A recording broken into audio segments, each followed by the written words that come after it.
Hello from the past, those of you watching the recording. It's good to see you and that the timeline continued. All right, with that out of the way, Hudson, thank you so much for joining us. What's that in the background? Is that like a Super Mario Oh, thing? over there, yeah, it's a bunch of different things. It's kind of like 8-bit display. Right now it's Mario, but it'll cycle through a bunch of things throughout this. Okay, Yep, now it's Phases of the Moon. okay, all right. Where'd you get that from? I think the brand is Tidbit, one of those GoFundMe's that Kickstarter, whichever Kickstarter. Gotcha. Yeah. Yeah, at some point in the future, I think that's what I'm gonna do. I'm just gonna kickstart all the things that I have in my house. Like it's either kickstart art, kickstart projects, or like they do Kickstarters for chairs and like this fancy chairs on Kickstarter. I'm like, all right, let's do it. I'm gonna buy your fancy chair. All right. To those of you joining us, thank you so much. I guess either you are wrapping up with the previous talk or you are here just for Hudson's talk. Hudson has let me know it's going to be a rant. We made sure that Hudson had the best microphone available because Hudson's going to essentially rant as much as he possibly can. And who doesn't love a good rant, right? Like sometimes I do live streams and I'll get on a rant. My favorite rant is on cover letters. Cover letters should die. And there's a pit. Not right now. Not right now. Okay. Oh, don't rant right now. All right. Hudson's time. I was gonna say you Yeah, rant. yeah. All I was gonna say, there's a pit in some country that is like the thing to hell. Has anyone seen this? Like there's a open Just a giant hole to nowhere. yeah, there's an open hole full of flames. And that's Oh, where with cover letters should flames. go. with flames. Yeah, the Sarlacc pit, or I don't know if that's it. That's sorry, like Star Wars, it right? doesn't have flames. Yeah. Yeah. Right. Yeah. So anyway, there's a hole somewhere in the earth that is just where the flames are, and that's where cover letters should go. All right, so we got Hudson is going to be talking here in the next couple of minutes. If this is your first time ever attending an Antisyphon event or webcast or anticast or anything, let us know in the chat by just typing the word first. It's interesting for us that we've been doing this for years and people are still like, we didn't know you were there. I used to own a store and we put people in costumes out by the side of the road. And what we'd hear is people come in like, oh, I saw the person out by the side of the road. How long have you been here? It was like 7 years. Been here 7 years. I wish you would have came by 7 years ago. That would have been great. People have their own, third places and Sure. lives that they live, and just, I don't know. But we're thankful. Yes. We're grateful that you're here. We appreciate you showing up. And Hudson, we appreciate you sharing your insights and your knowledge with the community. Go ahead and bring up your slides. Is this the last talk of the day? No. No? Is it? Yeah, it is. Yes, it is. Hudson gets to close us out. Yeah, it's the last talk. Closing remarks. Yes. Closing remark, but the last talk. Yes. Will be Hudson Bush. And if you've stuck around here since the very beginning, we appreciate that. Yes. If you've just bounced back and forth between meetings, we appreciate that as well. We know that your day was most likely full with other activities and you chose to be here. And if not, you're watching the recording. And hello from the past. Oh, someone found us by Simply Cyber. We love Jerry. Jerry's fantastic. Someone found the pit to hell. There we go. All right. Great. Yeah, I love that the pit to hell exists in like the world. There's probably like one or two of them, and like it's nice that nature created its own pit full of fire. What a blessing! Oh, gosh. Of course, it was great. All right. Well, I guess we'll go to backstage, right? Just to give us a reminder that it could always get worse. Always get worse. Yeah. All right, everybody, go ahead and head backstage.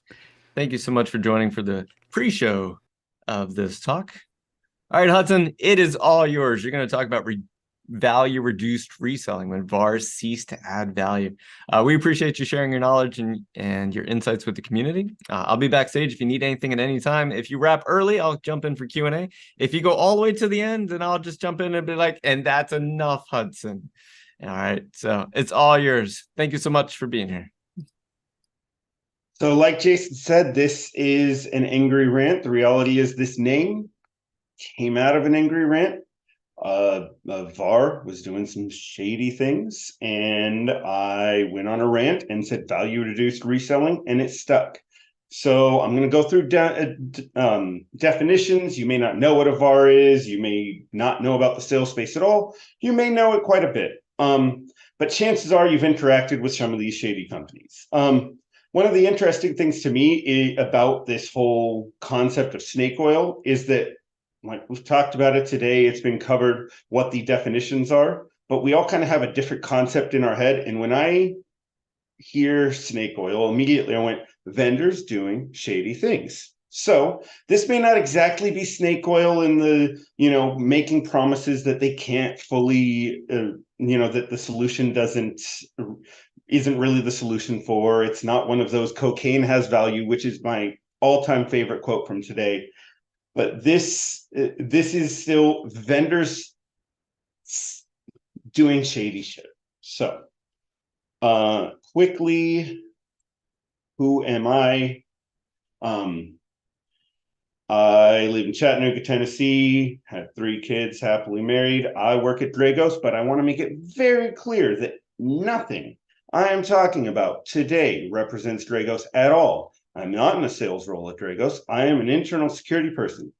Also, this surprises a lot of people, but I am not an ICS security person. Don't do anything with it. Have some experience in it, but it is not what I do. I secure Dragos, who may secure some of your organizations, but I'm not speaking on behalf of them. Nothing I'm talking about here happened while I was at Dragos. And if it did, it's purely by coincidence. If you talk to legal or HR or anyone else about me, I will tell you that this was all made up, whether or not it really was.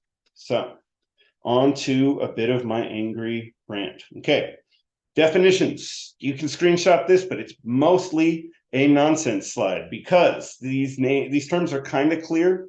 I will have slides. I'll post them on my website. I will also give them to the Black Hills folks to post. I think they'll be in Discord, everywhere. But really, most of this should be self-explanatory. Value-added reseller. Okay, the whole point of this is that I don't think most of them actually add value. It's just a rebranding of a reseller. They're a middleman. Now, I do want to say that there's going to be some positivity at the end of this angry rant. I promise. I'm not just going to tell you everything sucks and everything should be burned down or thrown into the fiery pit of hell, as we were just talking about. But the reality is most of them don't really add value. Some of them do. Some of them make it easier for you to purchase. Some of them will add certain services. You purchase a solution, they may configure it for you for free or for low cost or something. Managed security, MSSPs, managed security services providers, are very similar. A lot of VARs are MSSPs and vice versa, but an MSSP is just security services. Almost every VAR in the world is also an MSP and an MSSP. A lot of times an MSSP wants to take over your entire security program. A lot of times they call it a bunch of other terms like MDR, managed detection and response. But the reality is they're just another, vendor selling you services. But VARs, often services is not their main game. They're selling you your CrowdStrikes and your Silences and your Fortinets and those things. Channel is the salesy, distribution-y term for VARs. If you were working at a vendor, you refer to all of the channel, all of the VARs as the sales channel. They're the distribution network through which these products and services are resold. Now, these are the terms where I've actually been told this is the inside baseball that I shouldn't be sharing. There's going to be some VARs that don't like these things being shared. You can Google these terms. It's not like they're secrets, and I'm not a whistleblower. But the reality is most people on my side of the fence, most people who are purchasing security solutions or security practitioners have no idea about these things. You hear all of these people recommend that you go get 3 quotes for a product. in the security space, that is almost completely nonsense, because the reality is, let's say you go to vendor A because you want to buy CrowdStrike.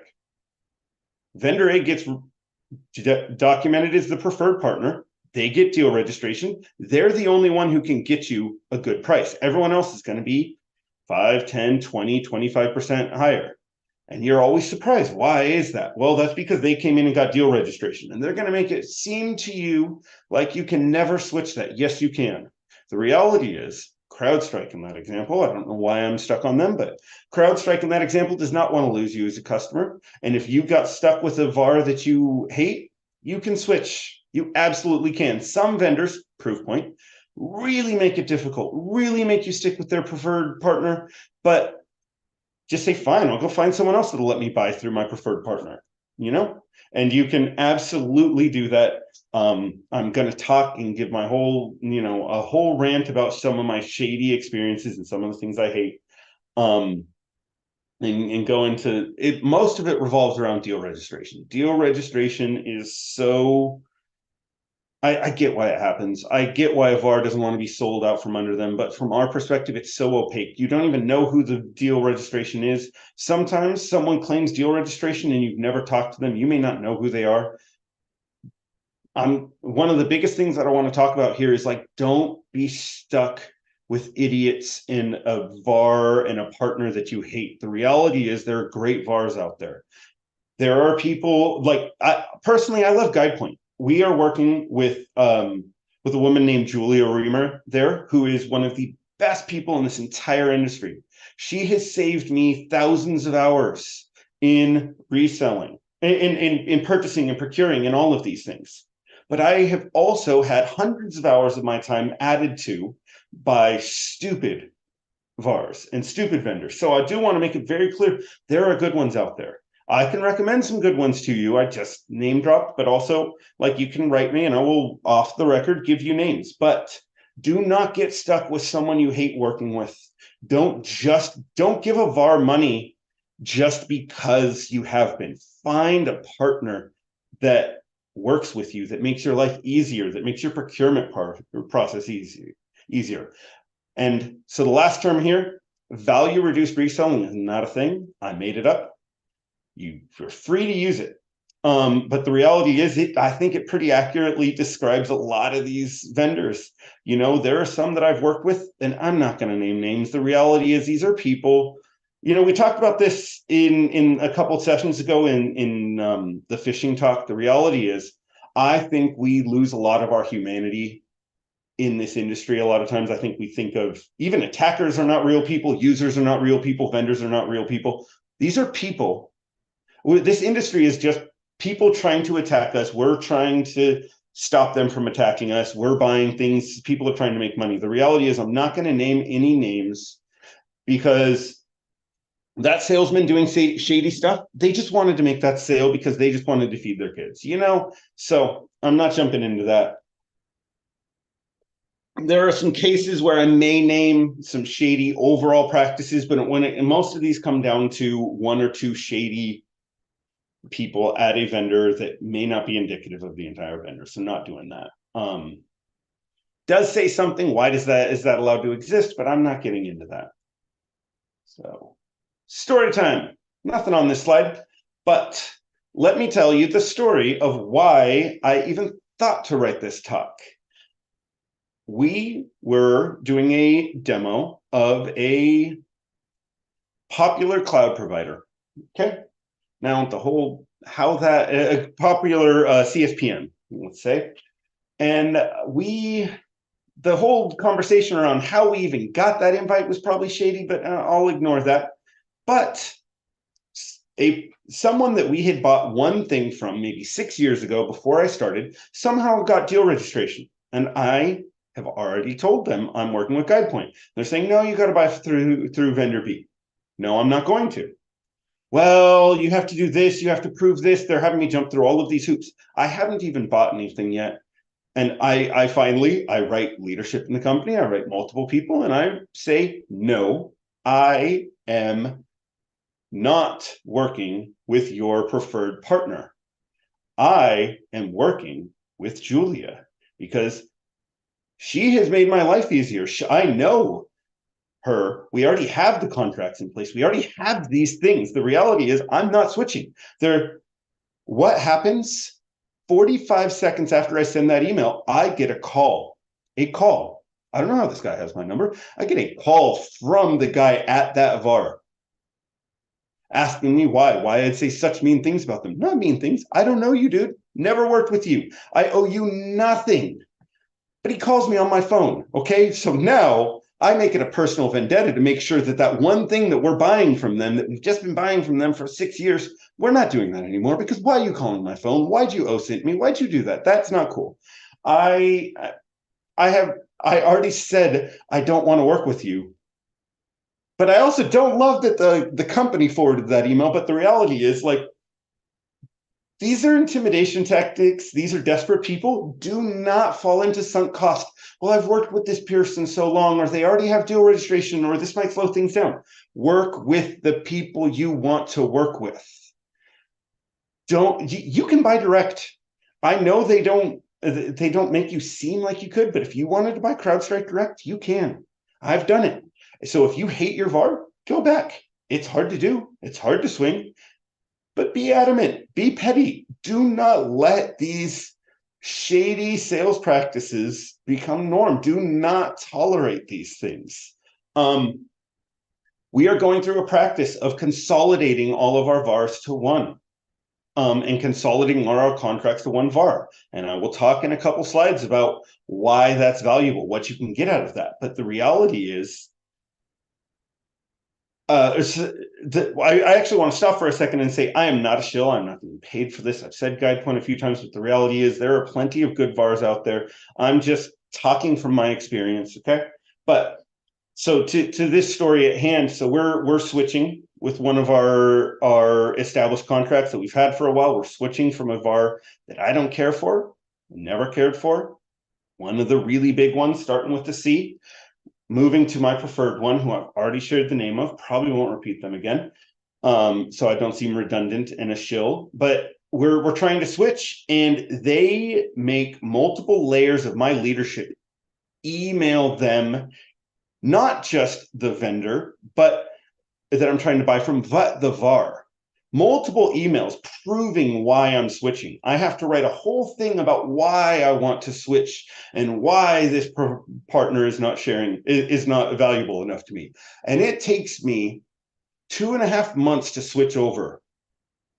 I end up getting pretty good cost savings. It ends up being worth it for me, but there's this preferred partner and someone is getting a kickback. I know it. Somebody, to be that adamant that you can't switch away, someone has to be getting a kickback. I can't prove it. I don't care enough to prove it, but man, why do you even think that forcing me to work with a vendor that I've told you multiple times I have no desire to work with, why is that a winning strategy? Why do we think that that's going to do anything valuable? I like to think of most of my vendors as partners.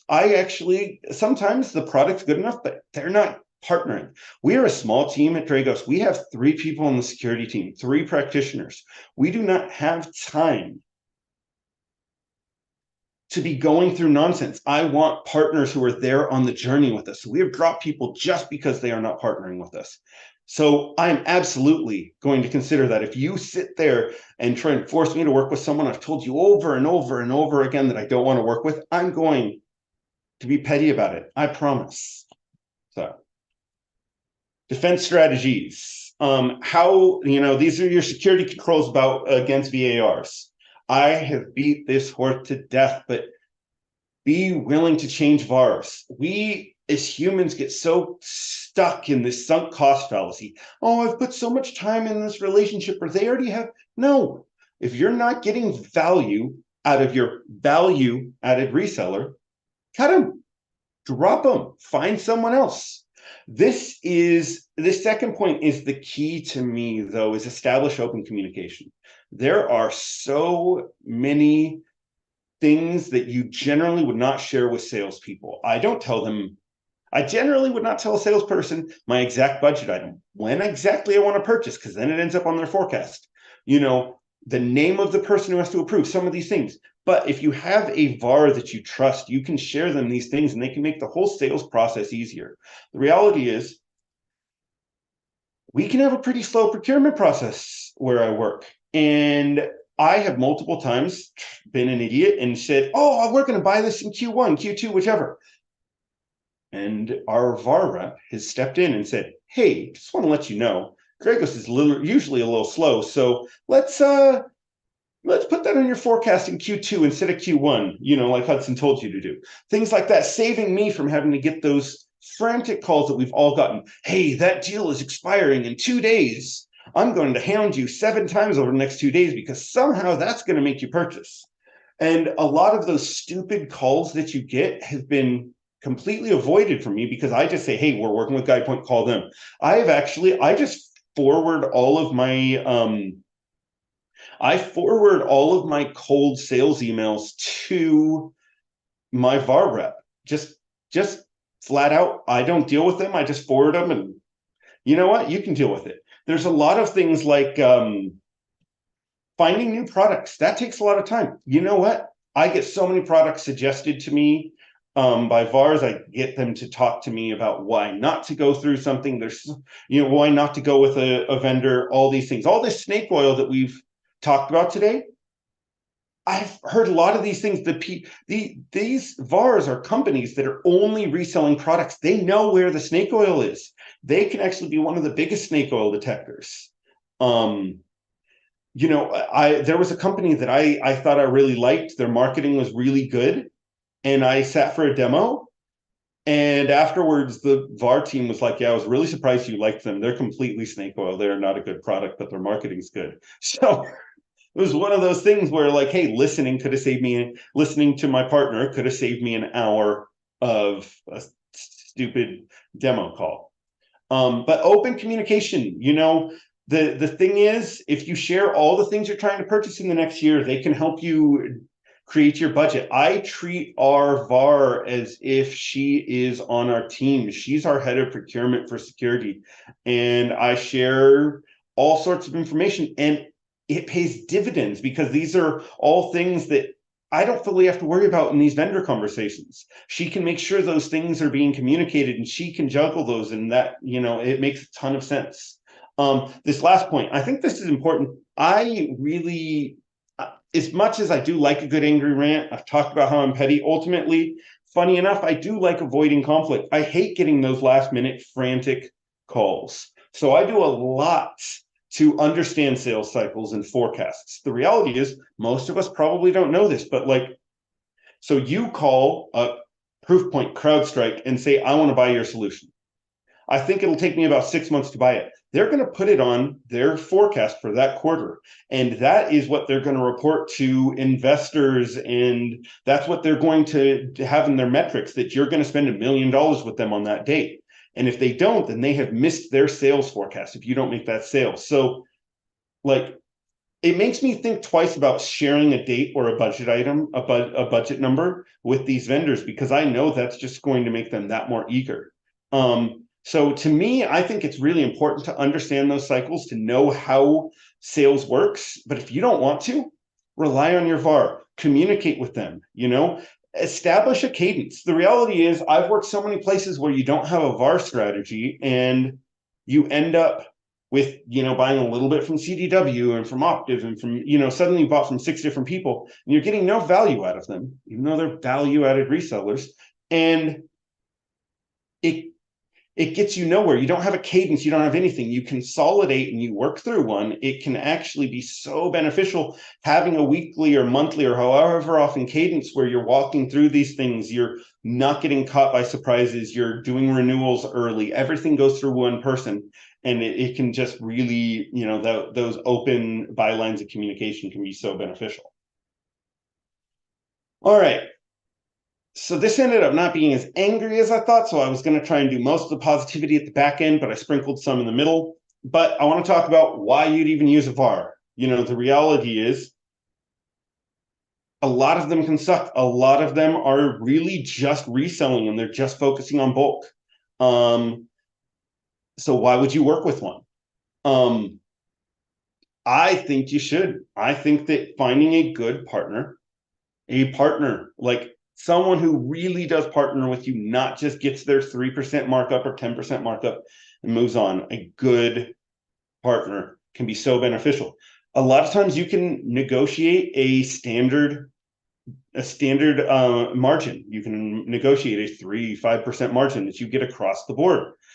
That way you don't have to renegotiate. You can, things like, the reality is these people are dealing with new products all the time. There are new products coming out all the time. We don't have the time to evaluate them all. And we don't have time to POC all these things. They can make these suggestions. They can coordinate the vendor meetings. They can get you steep discounts. I have, just by moving to a VAR, I've saved 25% on some contracts.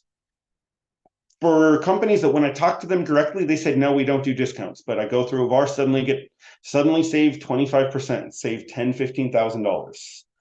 Consolidating vendor communications is so beneficial.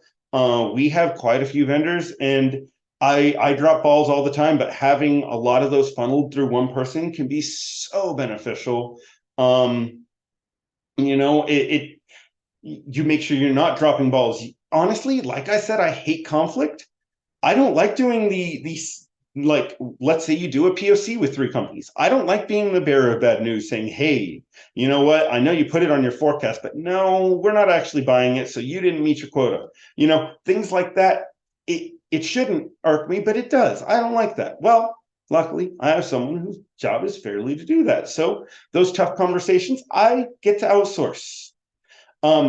Pre and post sales support from technical experts at the VAR. Now, so this comes in a lot of forms. The pre-sales, you always get a pre-sales engineer, but it's kind of nice having not just the pre-sales engineer at the company you're buying from, but there's a middleman where this is a person who's just looking out for you. They don't necessarily need to sell this because they know that if you don't go with CrowdStrike, you'll go with their competitor. You know, so having a pre-sales engineer at your vendor meetings that's helping you cycle through the BS and sort through it all and architect these things for your solution, that can be so beneficial.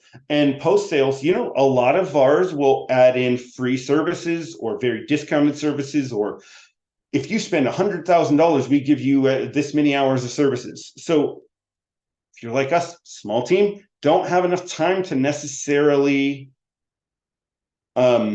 implement everything to the fullest. You know, we don't have all of this time. So augmenting it with them can be so beneficial. And then this can be, you know, as someone who knows your environment.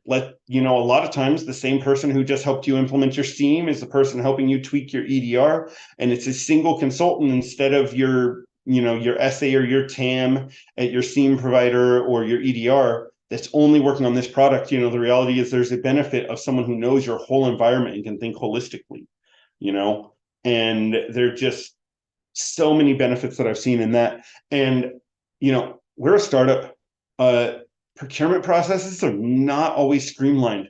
So having a single company that we have to go through for purchasing makes things so much easier. We have a single negotiated MSP with GuidePoint that everyone else is subordinate to. Now, that doesn't mean you don't have other contracts, you have SLAs, whichever, but I don't have to negotiate an MSA with every single vendor. I don't have to get them set up as a vendor and get banking details and all of that in our system. I just cut a PO to my VAR, and then it gets magically to the destination. And I don't have to worry about all of that vendor onboarding for any vendor or vendor changes or anything. I don't have to worry about any procurement because it has gone through one VAR. And that has been one of the biggest time savings for me, all of this consolidation. So as much as there is some BS and snake oil and nonsense and people trying to sell you shady things, and that's something I didn't even talk about. I've seen that a number of times where VARs, it works the same way with preferred partner. They get so much better of a discount if you buy a certain product. So they're only going to tell you to buy, you know, SentinelOne and you want CrowdStrike or vice versa, and they're going to push you so heavy. But the reality is working with a partner that you can trust both ways, you know, you don't have to worry about that. You start trusting them and knowing that Like, if they recommend this, it's not because they're getting a cut. It's because they think this is the best product and they're looking out for me because they care about the total contract. It's not worth selling me one crappy solution and risking all of the other money that we're sending through them. So I promised you an angry rant that would go all the way till the end, but somehow it's relatively late on a Wednesday and I was not as angry and wound up as I expected. I will be on Discord for questions. You can hit me on Twitter and I will put my slides up. But thanks everyone for listening. Heck yeah. Good job, Hudson. Thank you. Wow. It feels like you had a lot in there that you just like. Yeah, it came out and I breathed and, the anger is gone. Yeah, it feels good, right? It does. Yeah, I think everyone had a cathartic experience just enjoying what you had there. Go ahead and turn your slides off just so we can be full screen. Perfect. And thank you everyone for coming to Hudson's talk. If you have any comments or questions, go ahead and throw them in a Discord and Hudson will most likely hop over and answer those. What we're going to do is head into closing ceremonies next, where we're going to announce the CTF winners. And what I'd like to do, and I'm going to ask you all the attendees, I have two favors. One, let us know what your main takeaway was from today. So in the Discord server, just let us know what your one takeaway was, or you could do it in the Zoom lobby chat, or you could, wherever you want to. What was your takeaway from today's Snake Oil Summit? And then second, please let us know your feedback on this format, right? Because we jumped in from different talks. There was a chat, there's LinkedIn or Zoom events, and there's Discord. And so we have events coming up in 2024. Today was a test to see how all this worked, and we wanted to get your feedback. And so if there was room for us to improve, we'd love to hear that. Hudson, thank you so much. Hopefully you can at least listen in on the closing ceremonies. And we appreciate you sharing your insights, your knowledge, and your rant. Thank you, because like I said, it was a cathartic experience. When someone rants, like, it's not just you're ranting for everyone. And so everyone might have the similar past experiences, and they're like, thank goodness someone has been through what I've been through finally. And that's what this whole summit was for me, hearing people give those angry rants. I loved it. I'm like, yes, I've been there. Yes. And it was calming. So I hope I could do that for someone else out there. Maybe we should call this Infosec Angry Rant Summit, or just rant, Infosec Rant Summit, where we just finally we just talk about training in one, we talk about certs in one, we talk about this in one, we just get it all out. I'd be job there. Hunting, and recruiters, and everything else. All right, everybody, head on over to closing ceremonies. We're going to announce the CTF winners, and thank you so much. We'll see you there in just a second. I'm going to end this for all, but not the